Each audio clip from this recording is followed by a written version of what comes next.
അതെ, ചെസ്റ്റൊക്കെ ക്ലിയറാ, പക്ഷേ ഹാർട്ടിൽ ആരോ കയറിയിട്ടുണ്ടല്ലോ. എന്താ, ഞാനറിയുന്ന ആരെങ്കിലും ആണോ? ആരത്? സിസ്റ്ററിന്റെ ആള് തന്നെയാ. എൻ്റെ ആള് ഈശോയാ? അതെ, ഈശോയാ. ഞങ്ങൾ തമ്മിൽ നല്ല ഇഷ്ടത്തിലായി. എന്നെ ഇട്ടിട്ട് പോവില്ല എന്നാ പറഞ്ഞേക്കണേ. എന്ത് ഇഷ്ടമാണെന്നറിയോ? എനിക്കെന്ത് ഇഷ്ടമെന്നറിയോ? എന്നെ ഇട്ടേച്ച് പോവില്ല. ഞാൻ വിട്ടിട്ട് പോടി. അപ്പം നിന്റെ ജർമ്മൻ സ്വപ്നങ്ങളാ? നീ എന്തൊക്കെ എന്നോട് പറഞ്ഞിരുന്നത്? നീ ജർമ്മനി പോകുന്നു, നേഴ്സാകുന്നു, ഡോക്ടറാകുന്നു, അതൊക്കെ കഴിഞ്ഞോ? ഈശോ മനസ്സിൽ കയറി പിന്നെ അങ്ങനത്തെ വിചാരങ്ങളൊന്നും ഇല്ലെന്നേ.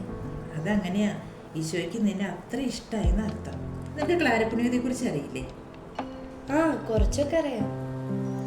ക്ലാര ഉണ്ടല്ലോ, വലിയൊരു പണക്കാരൻ്റെ മോളായിരുന്നു. അപ്പോൾ അവള് വീട്ടിൽ നിന്ന് ഇറങ്ങിപ്പോരേ ചെയ്തേ. വീട്ടിൽ നിന്ന് ഇറങ്ങിപ്പോയതിന് ശേഷം അവളുടെ ചിറ്റപ്പൻ അവളെ കൊണ്ടുപോകാനായിട്ട് വന്നു, തിരിച്ചു കൊണ്ടുപോകാൻ വേണ്ടി വന്നു. അപ്പോൾ അവൾ എന്ത് ചെയ്തെന്നറിയോ?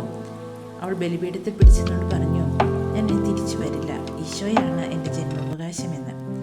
നീ ഇപ്പോൾ പറഞ്ഞില്ലേ, ഈശോ എന്നോട് പറഞ്ഞു എന്നെ ഇട്ടേച്ച് പോകില്ല എന്ന്. അപ്പോൾ ഈശോ നിന്നെ ഇഷ്ടപ്പെടുന്നു. നിനക്കും ഇപ്പോൾ ഈശോയെ ഇഷ്ടം. ഈ ഇഷ്ടം എന്നും ഉണ്ടായാൽ മാത്രമേ നമ്മുടെ ദൈവവിളിയൊക്കെ പൂർണ്ണതയിലെത്തുള്ളൂ. പ്രത്യേകിച്ച് നമ്മുടെ ഫ്രാൻസിസ്കൻ ദൈവവിളിയൊക്കെ. അതിനുള്ള കൃപയ്ക്കായിട്ട് നമുക്ക് നമ്മുടെ ക്ലാരപ്പുണ്യ